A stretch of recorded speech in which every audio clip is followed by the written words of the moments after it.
If Debbie's screaming at you in the background, then we won't hear it. As I was running through the house, I told everybody to be quiet. You can mute that microphone if you want. Just click on the microphone. It'll put a line through it. Okay, I got you.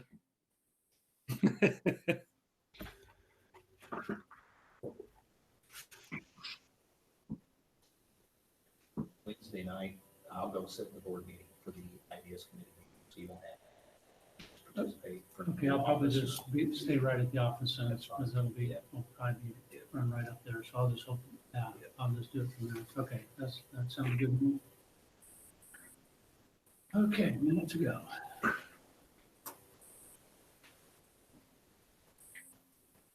If you don't catch anything, Nicole, I'll think I just stop them. I just ask them to repeat it.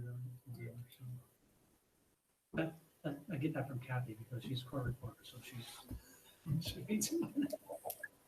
Okay, 6:30. Okay, it is 6:30, so we are going to open the meeting. We'll ask for a roll call, please. Anderson, Here. Byers, Here. and Byers, Here. Deer, Yes. Dorn, Kirkbride, Yes. Moon. Yes. Okay, so first thing up on the agenda is the public hearing. Mr. Barr. Yeah, we need a motion to open the public hearing.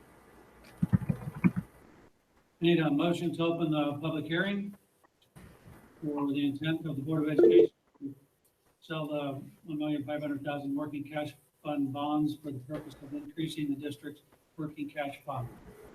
Need a motion? Also move. This is Doug. Doug? First, and second? This is James. I'll second. James? Second by James. Roll call, please. Anderson, Yes. Byers, Yes. and Byers, Yes. Deer, Yes. Dorn, Yes. Kirkbride, Yes. Moon. Yes. Okay, some comments on the issuance of the $1.5 million in working cash fund bonds. Just to kind of give you a brief summary of what this is likely to be used for over the next 3 fiscal years. As many of you know, we've had a reliance on working cash over the last few years to supplement transportation due to the lack and timeliness of mandated categorical payments. We're running in that again a little bit this year, and we'll talk about that later in the Finance Committee. And also, too, there's a possibility we may use it for some projects for buildings and different things of that nature as well. So that gives us some flexibility with that over the next 3 years. And at this point in time, then we would ask the public if they would like to make a comment, or anybody else, or if there's any emails sent to us for comment. Yeah, any of the board members have any additional comments about the issuance? No. And heard, we'll move on to, there's no public bodies here or anybody representing the public.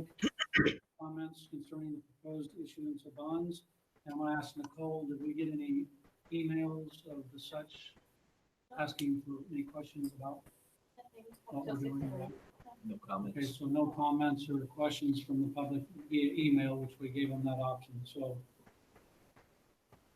All that being done, then I would announce that all persons desiring to be heard have been given an opportunity to present oral or written testimony with respect to the proposed issuance of the bonds. If no other comments, then I would need a motion to close the public hearing. I'll move it. There's Mark. Mark motion, have a second?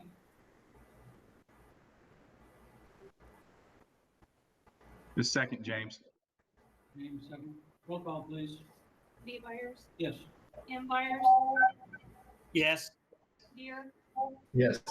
Dorn, Yes. Kirkbride, Yes.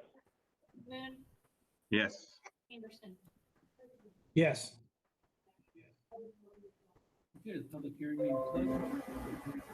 Regular agenda, so we'll go to number 3 consent agenda items.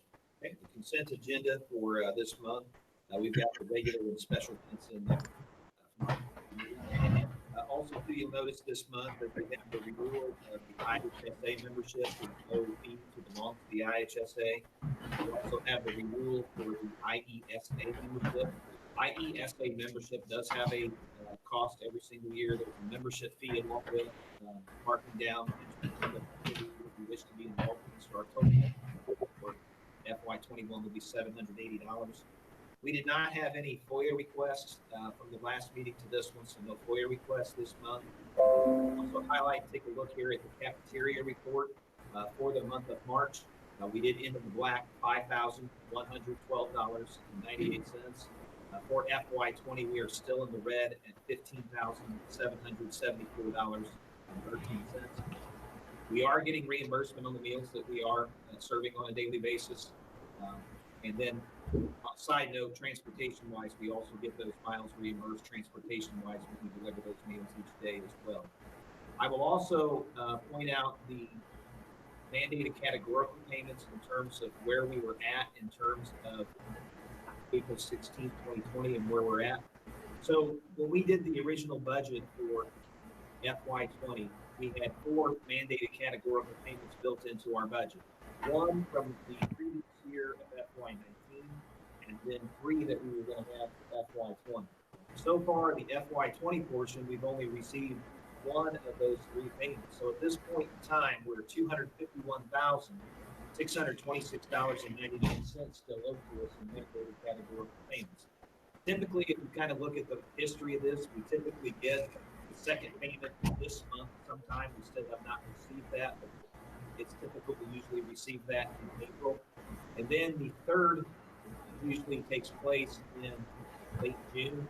And then we typically get the 4th one for the fiscal year after the first of the year comes up on the next fiscal year.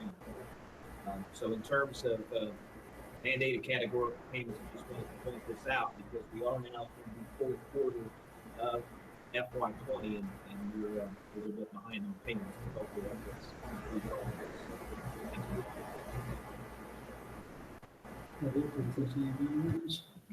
I need a motion to approve consent agenda inclusive of payables totaling $197,119.79 and payroll totaling $782,634.34 for total payables and payroll of $979,754.13. Motion, please. So move. Craig Beard. Second, please. This is Doug. Roll call, please. Ambires, Yes. Deer, Yes. Dorn, yes, Kirkbride, Yes. Moon, Anderson, Yes. Beemeyer, Yes.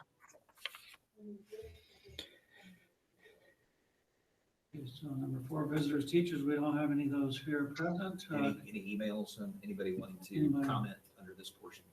So no public comment or emails from any for consideration. So now we move on to committee reports.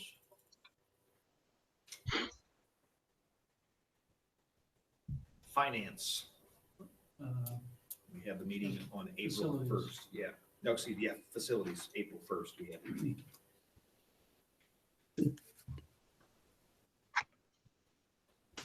Anything that, Do you want to do that?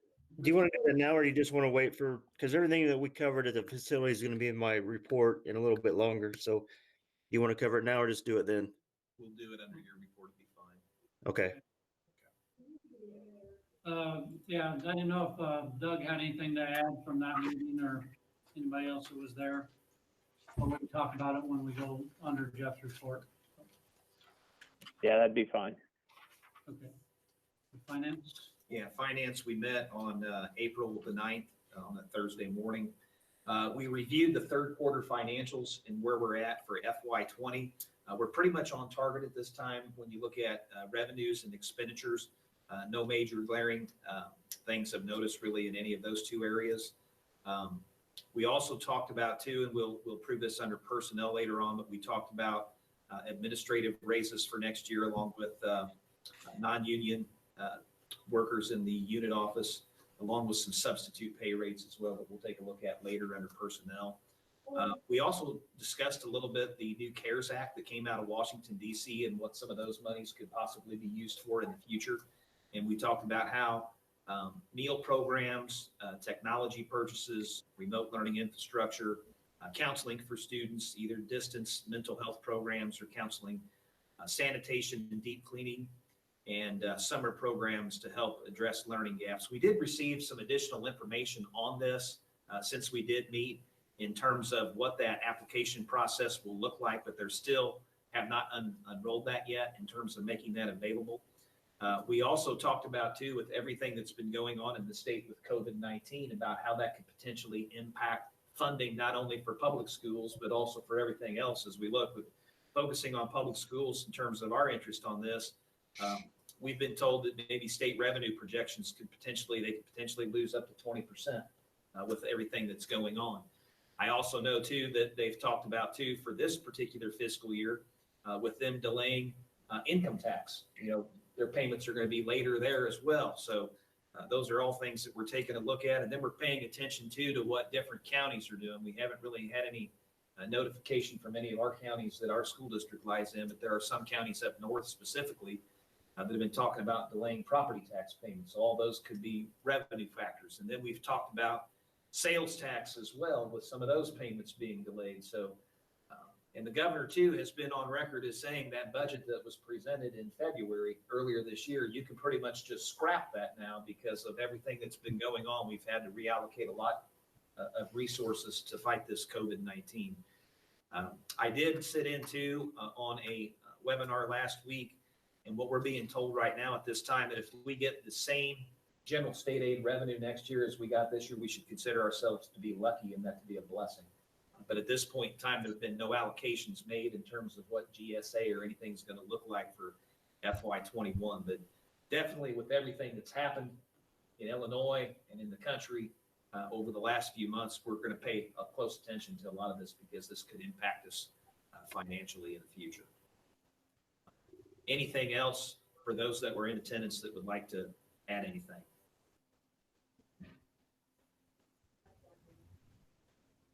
Okay, hearing none, we'll move on to curriculum then. Nothing in curriculum. Policy committee, we will meet on Thursday night, 5:30 p.m., and we will do it in this same format using the Google Hangout. I will be in the unit office, and you'll see me there that night, and then we'll have that meeting for policy. That should be all made available now in board book. I think it was posted today, so you should be able to take a look at that. The Pana Education Foundation, we had a remote meeting last week, March 18th, or that's been a couple weeks ago already. Yes. April 15th. Okay. And really all we talked about at the last meeting was that we have postponed the fundraiser, the drive-through dinner. That's been postponed as of now. The showcase that we typically have here every year, that has also been canceled at this point in time, just because we're obviously not going to be in attendance, so we won't be able to have that. So basically, we're just waiting on some things to see where we go in terms of when things get open back up again. But they are planning, though, at some point in time to reschedule the drive-through fundraiser dinner. It'll be to be determined at a later date and time, possibly over the summer. Technology did not meet. We have a next meeting on October 14th. The plan will be to be determined. And then ideas, we meet this Wednesday night, 5:30 p.m. I will be in the boardroom, and then everybody else will join remotely via the Google Hangout. Anything you want to add in terms of previewing that meeting for Wednesday No, night? I think I sent out to the committee members some additional thing on the Fort Smith already. So if you maybe just do a review, we'll start the conversation. That's all we'll probably get done that evening, is just start the conversation around what revising that might look like. So Process that we'll Yep. use. Yep. Administrative reports. No principals are in attendance tonight or joining us remotely. They were not required to submit a report. Mrs. Ellis did submit some information for you just to take a look at in terms of what remote learning looks like at the junior high. And then we go to Jeff for building and transportation. Jeff, you're up, building and transportations. Okay. At the meeting, we kind of discussed, well, a couple of board meetings ago, we talked about a new 5-year facility plan. We started talking about that, and in the report, we're going to talk about some HVAC controls, which we discussed that need to be upgraded. A fire panel needs upgraded, and a few other things. So I don't have the 5-year completely done, but some of these things we're going to talk about in a little bit will be on that plan. The football field, they finished the work on Friday, so it is complete. So if anyone wants to come look at it before we have to make that final payment to GRP, I would recommend it, or just scale me and we'll go look at it, or just walk on out. But they airified, seated, and top dressed, so they've done what we asked. Kyle, have you had a chance to look at that? I have not been out there to look at it, no. Okay. Well, you'd probably be the best to evaluate what it was like when you guys were playing on there to what it looks Yeah, like. has Trevor or Sam seen it? Sam has seen it. I'm assuming Trevor, I don't think Trevor has, because they were out there. They weren't. Yes, I think he has seen it. Was he good with it? He was. I haven't talked to him about it, but I know he was out there on the field Friday night. So he was out early that day. I will get hold of him on tomorrow and see if he's seen it, what he thinks. I'm good if they're good. Okay. Any other questions on the field? All right, we'll go. I bid the high school roof out. I got 3 bids. One was from Top Quality Roofing out of Mount Zion. One was Jewett out of Greenville. And I got one back from Joyner out of the Highland area. Joyner came back at the lowest with $56,131. So with that said, I think we're going to need a motion tonight. So with that, I would recommend going with Joyner and to put this on. And Jeff, just so that we know, and everybody who may not know, but is new to this, we've used them before. Is that correct? They've done some roofing for us in the past? Yes, they did both Lincoln and Washington and just put the junior high roof on. And I went ahead and put the bid packet that we sent out on board book. So if you want to look at it, you can. I think the committee looked at it at our meeting, but if anybody else wants to look at it, everything that we sent out is in that packet on board book. By bidding this out, if I recall, this came in, we saved some money by bidding it out based on what our original thought of the cost of that was going to be. Our estimated cost from GRP was $85,000. That's what I was thinking. And we're coming in at $56,131. Right. Good job. So Jeff, this is James. Yes. Do we get to use that grant funds on that? Will we get half of the cost, or will we still get the full 42? I haven't got hold of them yet. I'm gonna see if we can somehow use it all. If not, we'll just have to take what we fund out of our money. What we don't, we'll have to send back. But I'm going to try to make a call and get that to see if we can use the extra money and maybe put towards the chiller, which we're going to talk about next. Thanks, Jeff. Good idea. So do we want to go ahead and make that motion now, or? Done now, and then we'll talk about the chiller. So I need a motion to approve the bid for the high school roof from Joyner Roofing in the amount of $56,131. Motion, please. This is James. I'll make the motion. I'll second, Kyle. Motion for a second. I'll second. Second, Kyle Anderson. Roll call, please. Dorn, Yes. Kirkbride, Yes. Moon, Yes. Anderson, Yes. Byers, Yes. Ken Byers, Yes. Deer. Yes. Now you want to talk about the chiller, Jack?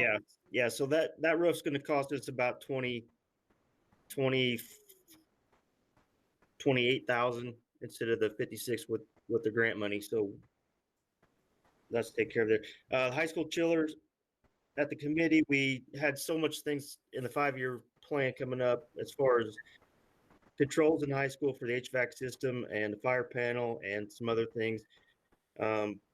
We kind of agreed to replace the 4 compressors instead of buying a new one. The new one was going to be around 110,000. We can replace these for 38,335, and that gives us 5-year warranties on those compressors. So with the big amount of money with the HVAC controls, we thought with 5-year warranty, this would be the better way to go. So I bid that out. I came back with a bid at 53,000, 43,000, and 38,335 from Excel Mechanical, who does our maintenance work now. So they're here anyway. They came in the lowest, some of it being because we get 10% discount because they have our contract.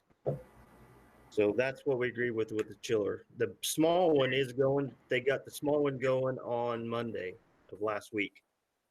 So it's running. So now we just gotta get the big one ready. So with that, I'd say we just go with Excel at 38,335 to replace the 4, and that gives us a 5-year warranty on that. Any other discussion around that, or any of the board members on the facilities committee have any comments? Yeah, this is Doug. So just a general comment. We originally were going for the whole chiller, but the reason why is we could replace a number of these compressors a couple times. And that was the idea of why we went with just replacing the compressors at this time rather than a whole new unit. Yes, there's considerable discussion on which way to go, and this made the most sense to everybody. Any other comments or questions from the hearing none? I would ask for a motion to approve the high school chiller bid from Excel Mechanical in the amount of $48,335. Motion, please. This is Doug. I'll make that motion. Second. Mark, I'll second it. Seconded. Roll call, please. Spear, Yes. Dorn, Yes. Kirkbride, Yes. Boone, Yes. Anderson, Yes. B. Byers, Yes. Tim Byers, Yes. Anything else under your report, Jeff? Do you want to add? Just a few updates of what we talked about at the committee meeting. I mentioned the HVAC controls. What this is the system we have now in place was put in 2000, and all these controls are becoming obsolete. We cannot find them to replace them anymore. So I talked to Honeywell, who does has our contracts and our maintenance agreements now, and they came up with the price to replace these at $114,000 roughly. Then there would be an extra $20,000 on top of that to upgrade the software so that it could be used remotely and access new controls. These controls basically run the heat and air to separate areas of the school. So if one was to go bad, say the gym, that would not have heat or air until we could find a part to replace it. So we don't have to do this now. We're good, but in the next few months, few meetings, we need to start looking into this. So I've got one price and I'm working on getting a couple more.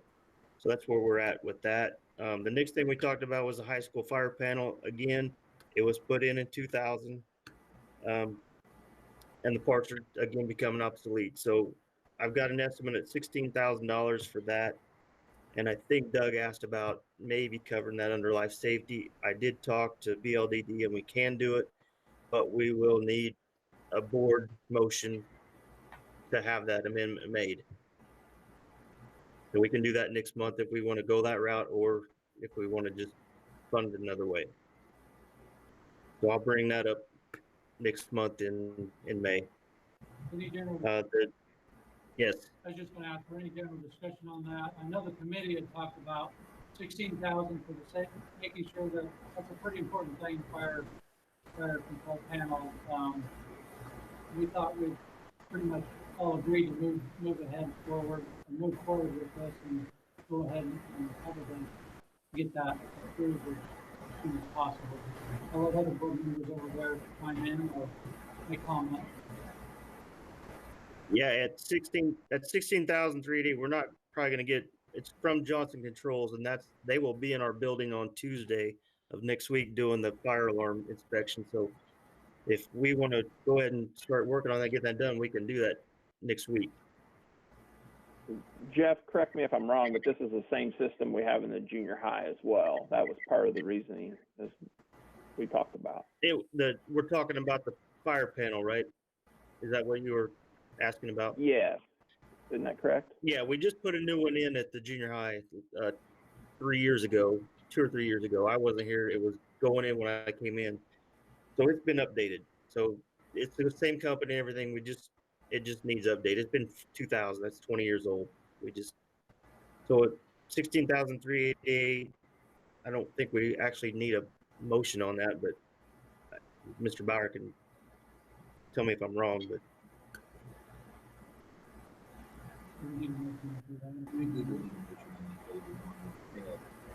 You're just needing an approval for to be able to use the life safety funds, right? if we want to go that route, I mean, if you want to, we can do it. We'll just need a motion to get the amendment to pay it out of life safety funds. So we'll have Mr. Barr and Jeff, I would make the recommendation, you guys feel that information, go to the next recommendation, let's gather some of that. And, we can get it approved next month. Sounds like a good plan. Okay. We'll have that ready to approve next month on your recommendation. Okay. Other than that, we discussed the high school sound system. We got $15,000 from sports boosters and state series money. So the total on that was $23,992. They covered $15,000, and it was agreed at the committee meeting to go ahead and cover the rest to put that system in at the high school.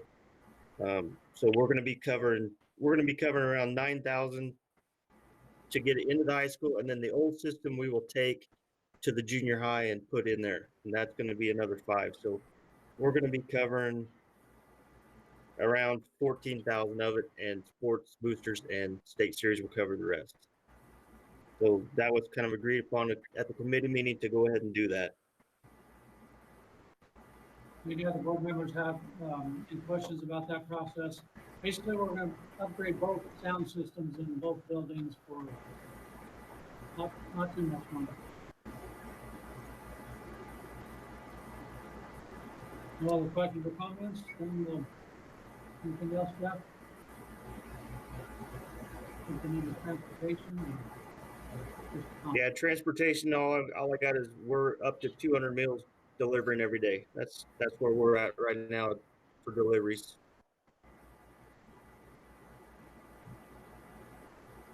Okay, anything else to report? That's all I have. Okay, thank you very much. And Mr. Donahue has provided a report review on the curriculum and instruction. Anything you want to ask? He included a copy of our remote learning plan. You guys can take a look at it. So, D, superintendent's report. Okay, here are the personnel recommendations. We covered all of these at the finance committee meeting back on April 9th. So we will have 3 motions to make here. The first one will be just the regular personnel recommendations as reviewed in the and the performance report, I'll put it up here on the screen. We are hiring and making a recommendation to hire Jill Hedwig as the kindergarten position for next year for Washington. We did receive a resignation from Stephanie Gluskin, the Student Services Coordinator of Washington. Penny Sprinkle also put in her resignation as a lunch aide. And then we have a transfer of Mary Grace Holthouse from Special Ed to Title Math Washington. So we will need to fill that position out. Kim Huntington will move from 2nd grade to the elementary technology and inspiration specialist position. For the fall, Amanda Boker is being approved as a softball volunteer for the junior high. And then we're removing Stephanie Gruber for her request from high school girls basketball volunteer list. So the first motion, we would need a motion to approve the personnel recommendations as reviewed from that point. I need a motion to approve superintendent's personnel recommendations as reviewed and presented from the employment report. And number two, a motion to accept finance committee salary recommendations for the non-union support staff and administrators of 3.44% for FY21, with the exception of those administrators with cap increase. And three, a motion to approve substitute hourly rates and substitute teacher rates for FY21. Need a motion for those. This is Doug. I'll make a motion as read. Doug made that motion. A second, please. This is James. I'll second it. James, second. Roll call, please. Kirkbride, Yes.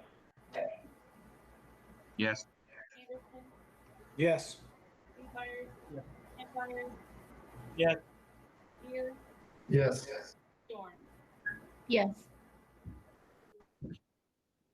Okay, number two is voluntary student accident insurance. We are required to offer this every year. It's not mandatory for people to take it. I'm recommending that we continue to stay with guaranteed trust insurance for this offering. There is no cost to the district for them to offer this service for those wishing to participate in the program.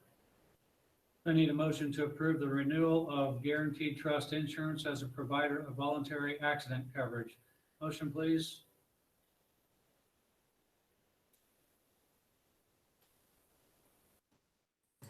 So This is moved. Doug. I'll make a motion. Doug. Doug, okay, second, please. Second, Craig Deere. Thank you. Roll call. Moon, Yes. Anderson, Yes. B. Byers. Yes. Ken Byers.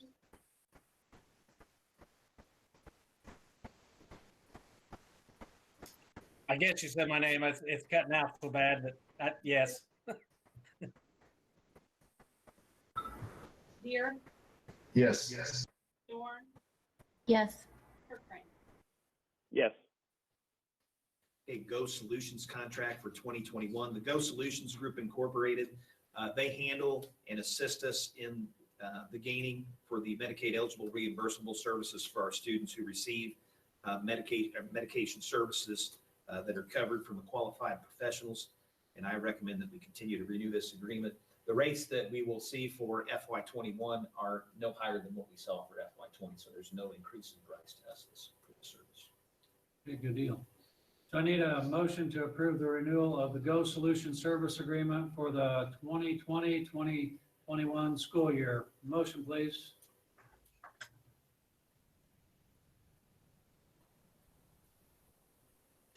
This is James. So move. Second. It's Kyle. I'll second. Roll call. Anderson, Yes. Yes. B. Byers. Yes. Ken Byers.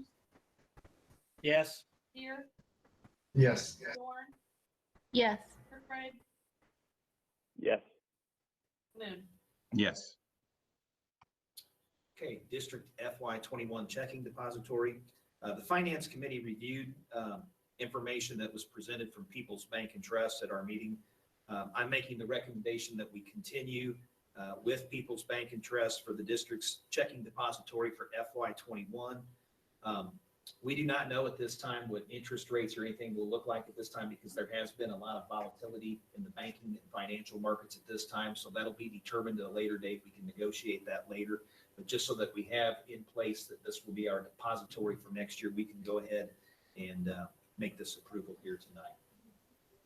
I need a motion to approve the recommendation to use People's Bank and Trust as the district's checking account depository for fiscal year FY21. Motion, please. So moved. It's Kyle. This is Doug. I'll second. Second. Doug seconds. Doug, second. Roll call. B. Byers. Yes. Ken Byers. Yes. Deere, Abstain. Dorn, Yes. Kirkbride, Yes. Moon, Yes. Anderson.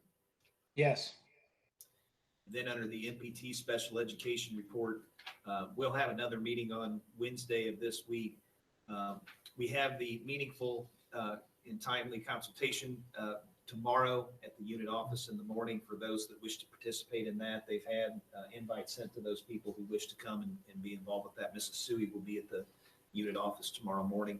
A lot of talk really has been around how we're addressing remote learning and how we're delivering services to those kids that have special education services in their IEPs, especially now with moving into the remote learning as opposed to what we were before under the Act of God days. So our teachers have been busy creating remote learning plans and making sure that our kids that have services are getting those. And we're being very creative, and we have to be making sure that we are documenting contacts and communicating with people constantly. So it's definitely a new way that we're doing everything. We're figuring out as we go along, but we've gotten some guidance from Ms. Cooley. Okay. There's no need this evening for an executive session. So everybody got to review the communications. Under board member considerations, this kind of falls into the contingency plans for the end of the year. I'd like to discuss the graduation. I know I have my own feelings and thoughts and what I think would be, I'd like to see happen for our seniors. I think it's a very important, monumental time in their life. And I think if we can provide something as normal as possible, I'd like to see that happen. And we probably all would, but I think we need to have some discussion around what that might look like, what we are able to do under the current situations. And then maybe we'd need to put a committee together and see what we can do to make it happen. So I'm going to open up discussion. I'm going to let Mr. Bauer kind of give his opinion also. I know being an administrator, they're probably a little more cautious about things given their maybe the liability or the perception of being reckless or something. But and then I'll come back around and give my points of view on it. So There have been a lot of conversations taking place between high school administrators and superintendents across the state and across the region. And it's ultimately going to be a local decision by the school district of how you want to proceed with this. And there's really not one train of thought that's out there. Like there's this one size fits all, and there's like this perfect model that we could all go to and it would satisfy everything that we're looking to do. Obviously, as Dr. Byers mentioned, it's a very important date for kids when they go through and have high school graduation and they walk through that ceremony. With that being said, though, we know that through the end of the school year, we're not going to be allowed to do these things that we've done in the past. Some people are delaying ceremonies altogether and pushing them into the summer. And really at this point in time, nobody really knows when those can take place. So you're kind of up in the air of when you schedule those. Some people have scheduled them so far in advance, they're looking at the fall after school starts again. Some are looking at a date in the summer, but again, not guaranteed that we'll have restrictions loosened at that time. Others are still saying, well, we want to do something for these kids and we want to make sure that we have something on the date that we, that we committed to early on, which is May 22nd. And what some are deciding to do is to go through some type of a remote graduation process. Now there's been the yearbook companies and the cap and gown companies, they've been busy putting together these different types of virtual types of ceremonies that kids can participate in. And when it's all said and done, I guess they can stream everything and the families would have a copy of this entire event along with some comments and different things. And it would be something like you'd never really seen before. I've spoken with Mrs. Adam and Mr. Strom a little bit, and Mrs. Adams' main concern is that if we hold off too long with the process, that we may run the risk of not having everybody be able to participate, because some young men and women will go on to start their lives, regardless if that's workforce, where they may move out of state, or some may even go into the armed forces right away, at the end of May after their normal graduation commencement ceremony would be. Others have said, well, we may decide to do, the best of both worlds. We may decide to do something on the 22nd, and then if, our normal graduation date, and then if restrictions are lifted later, maybe we do have some type of ceremony later on. I'm a person that, to me, graduation, we package in and we have a ceremony, but at the same time, I would hate to see kids go off into the next phase of their lives and not have a moment where they can at least say that they were able to graduate in some form or fashion. Right now, if it were up to us today, we would probably be more than happy to have a traditional graduation ceremony, but with, everything that's been put in place by state officials, federal officials, local and state health officials, this is where we're at in terms of what we have to do to practice, the social distancing and making sure that we're safe, because obviously look at the way we're conducting this board meeting tonight with as few people as we have in this room. So, to say that we're going to be able to pack 1,000 people into our gym and have a ceremony sometime soon, that's probably not going to happen anytime soon. So, in talking with Mrs. Adam, if we were to give the green light on some type of a virtual ceremony, she's quite confident that her and Mr. Strom and the guidance department here would be able to put something together that would be meaningful and would be something that the kids could have some value out of in terms of participating. But I think that's the main concern that everybody has right now, is everybody being able to participate in some way, form, or fashion. And the more that you delay that, you run the risk of some people not being able to be there and not be able to participate because they've moved on. All good points. Anyone have any additional comments or ideas before I put my thoughts out there? So I know that Casey can do whatever she wants to do, but what does does she have a recommendation? Do Casey and Heath have a recommendation?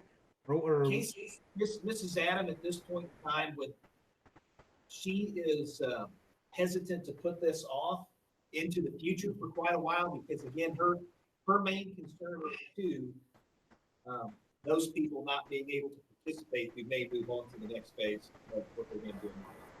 So in terms of what she would like to see, she would like to see us do something in our normal day, just so that we can say, yes, we can start planning, we can start in place, and everybody knows this is the date. This was our original date that we had set, was May 22nd ceremony. so, and you broke up a little bit. I couldn't hear you very well. So is she's suggesting moving forward with the ceremony, just modified? She would move forward with recommending that we do some type of a virtual graduation. Can you explain that, what a virtual graduation would mean? Does Doug get to hand Will a diploma in a virtual graduation? That's a question that I can't answer. I don't know exactly what a virtual graduation ceremony looks like. When I watched the video earlier today of one of those companies, they were very cognizant in how they approached this in terms of not putting together groups of people in one public space. Because at this point in time, that's the major concern that everybody has. If we put people in close proximity to one another, we run the risk then of spreading this COVID-19 if anybody were to come in contact with it, or anybody that does have it. So what they say with these virtual ceremonies is that all of the proper precautions are taking place in your state in terms of the social distancing. So in terms of somebody being able to hand somebody physically a diploma, that I can't really tell you, because I don't think they're really recommending that at this point in time. Yeah, my thought was some type of a hybrid where we continue all of our social distancing and the things that are required of us, but actually have a physical moment to where that student walks across the stage and gets a diploma in some way. We have the technology to be able to do it, and I think we have the manpower to be able to pull it off. To set up the stage up there, we can Facebook Live it or live stream it in some format. We can have the valedictorians and salutatorians give their speeches from there and have it recorded. Have just the parents and the student. They would have to line up in their cars, and Taylorville's doing something similar, except they're just getting out of the cars and getting their diploma handed to them, I think. But I think if we can keep them social distance and have them get in their cars. They come into one door. We keep them 10 feet apart, only the student and the parent. They walk into the gym when it's their turn. The parents don't go across the stage, but the student goes across the stage. The parent can stay in front and take pictures or whatever they want to do. And we have somebody that takes a picture when they come off the stage. There wouldn't be any handshaking or anything like that. And how they get their diploma, we'd have to discuss that way. But at least they get to walk across the stage in some normalcy.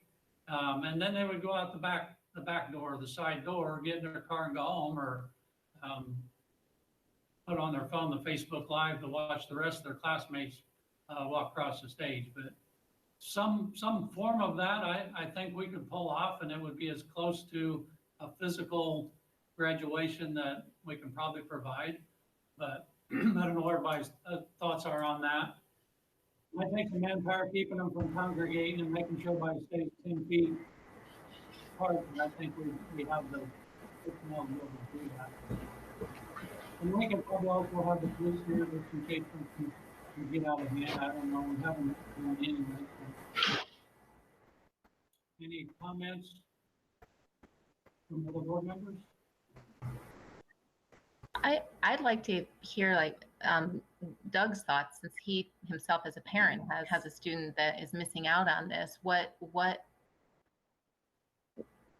make it more meaningful for you as a parent, and what are your thoughts and ideas? Well, visited with Will and visited with some other parents and his classmates. Truthfully, they would all like the opportunity to walk across and have a normal graduation. They're realistic enough to know that's probably not going to be the case. But the challenge becomes, much like Mr. Bauer described, is I know he has friends that are starting military right away. There was a lot of plans put in place by others around a May 22nd date. So I think if we could do something like Bill has described on a May 22nd, that may be the best fit.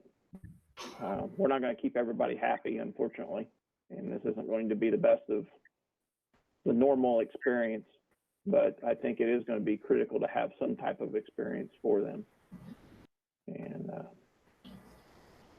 I think something like Bill described would be better than some kind of virtual, like we're doing right now on a computer. That's just my opinion. One person's opinion. And I think it's better than there are some schools that are just doing a parade through town with the kids in a car. I mean, I'm not crazy about that idea personally. I mean, just the other night when they had the drive-through with the football field, I mean, it was nice what kids came, but I bet you didn't have 10% of the kids came through. So, I mean, I think they need a little more than that, but I think there's got to be a way to do what Bill described, so the kids can physically walk across the stage and receive a diploma, because that's what they've been working hard towards for 12 years, and giving the parents the opportunity to take a picture and see that happen. And then maybe we can arrange it so that the community is lined up in cars outside honking their horns or signs, or staying in their cars, but doing something like that as like a celebration, since they can't do that in the gym like all the other in the past has been able to do. So, there's got to be a way to make it somehow meaningful and special under the circumstances.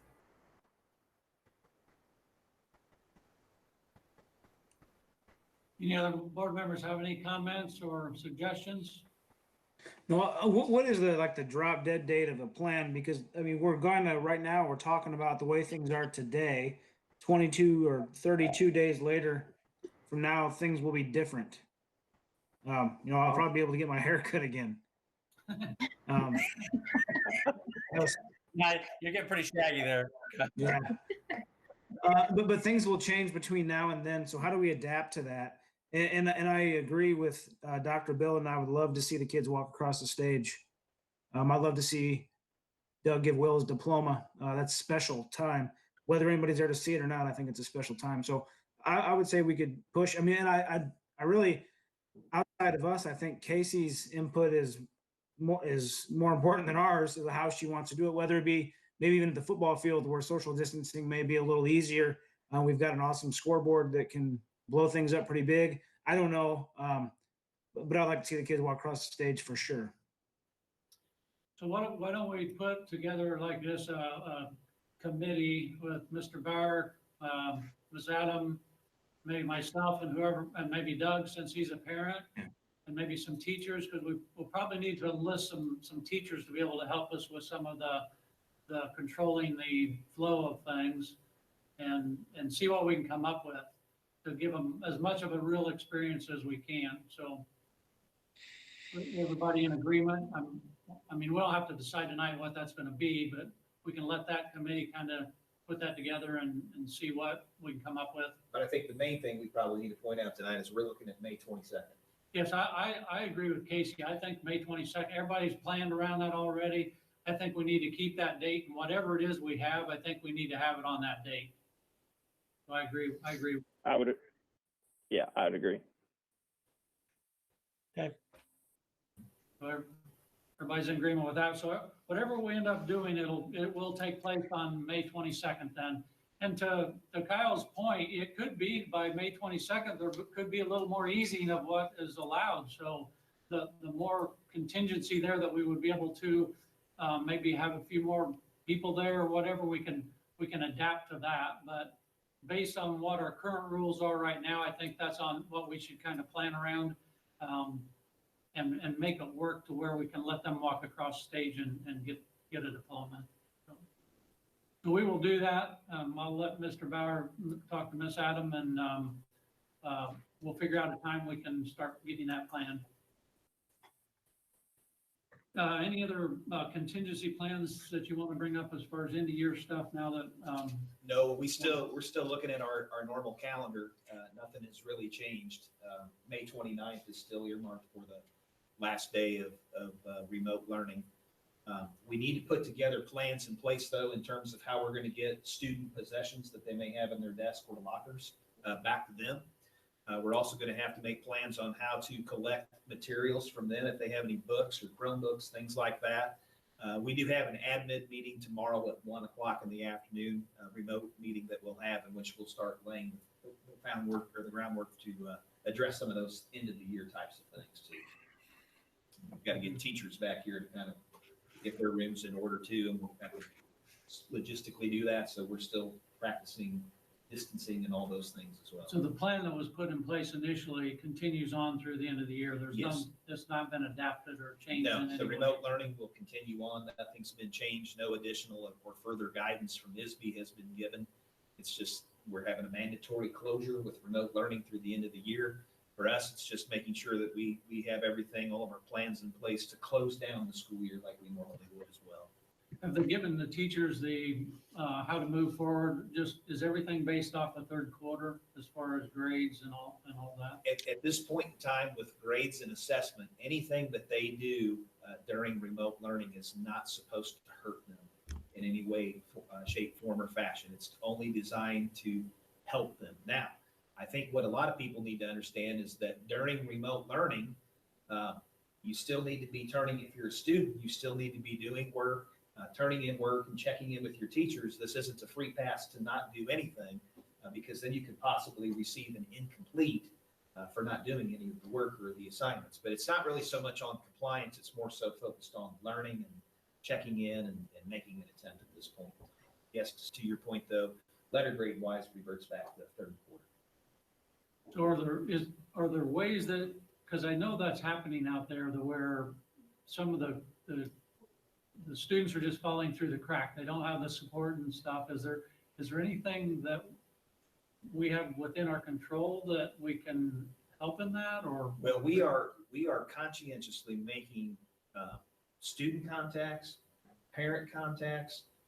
Some have even gone so far, I don't believe here, but in other districts, to actually make home visits to see what assistance may be needed.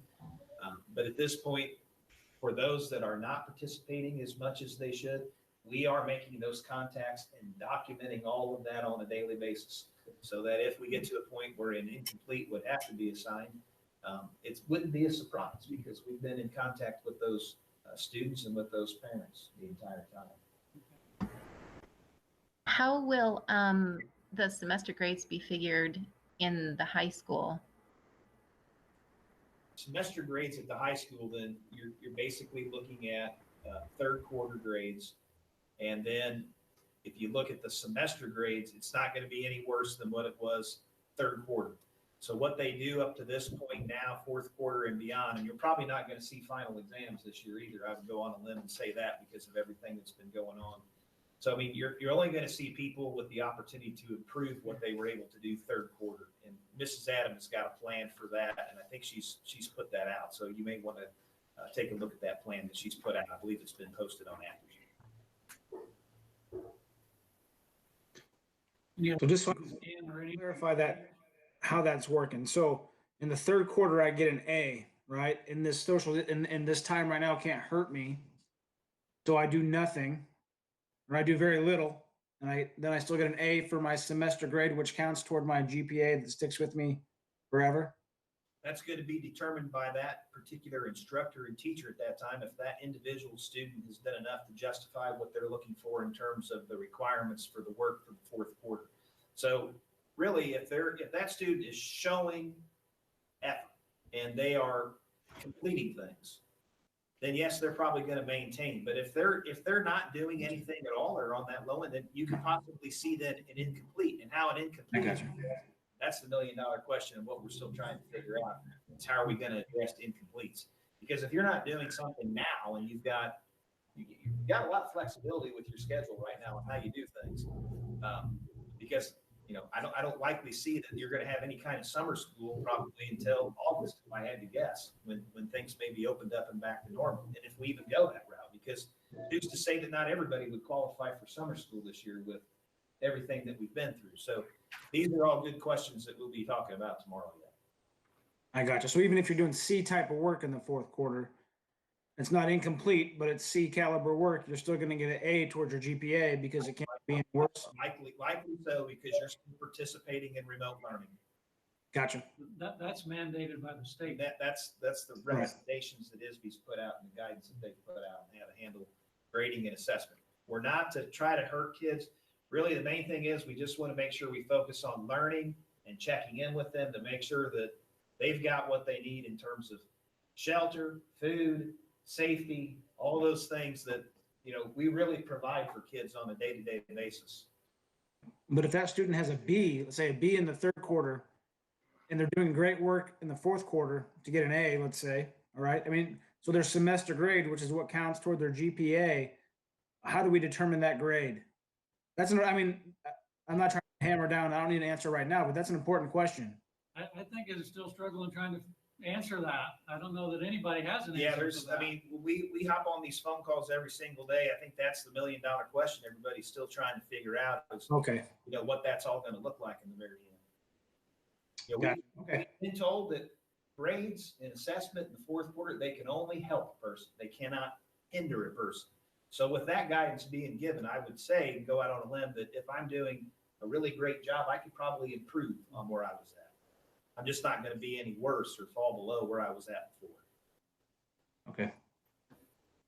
Yeah, it's interesting because I wonder how colleges look at this time in history and these months, and how they look at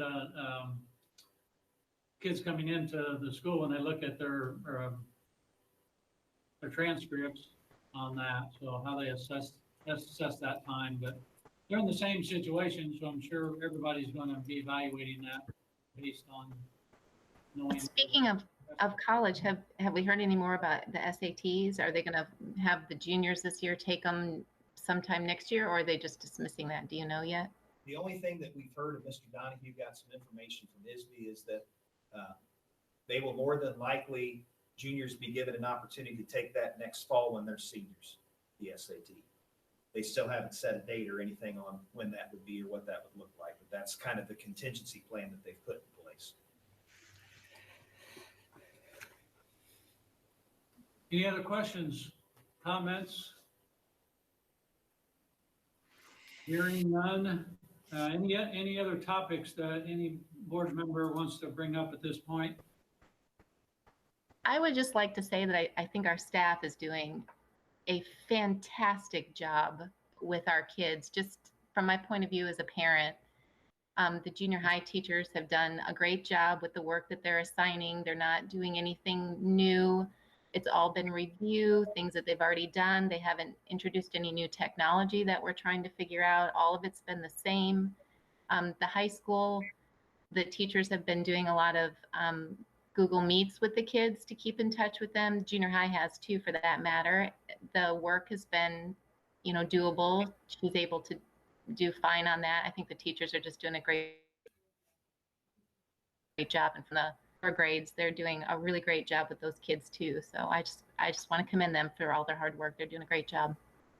Good point. I agree. I hear lots of positives, and even from Mr. Byers' perspective as a parent, he's passed that information along. Any other parents have any comments along those lines? I would echo Ann's comments 100%. Even my fourth grader meets with her teacher on, I think, forgive me, I think it's Google Meets, but she talks to her face to face on her Chromebook which we have. It's not a school issued one, but every day at 9:30, she's on the Chromebook talking to her teacher in the fourth grade. So I echo it all the way from when I've got kids in 3 schools. Great. I echo that. They're doing a great job. Good deal. We kind of look forward to Mr. McKinney's videos. They're pretty good. Yeah, I think it's had made a lot of us step out of our comfort zone on some things and realize that there's some neat ways to do things differently. So, anyone else? If not, I will entertain a motion to adjourn. This is Mark. I move. Okay, Mark, sir, second. I'll second. This is Doug. All in favor, aye. Aye. All right. Aye. Those same sign, motion carries. We are adjourned. Thanks, everyone. Thank you, Bill. Thank you. Thank you. Have a Scott. good evening. All right. Thanks. If I figure out how to shut this off.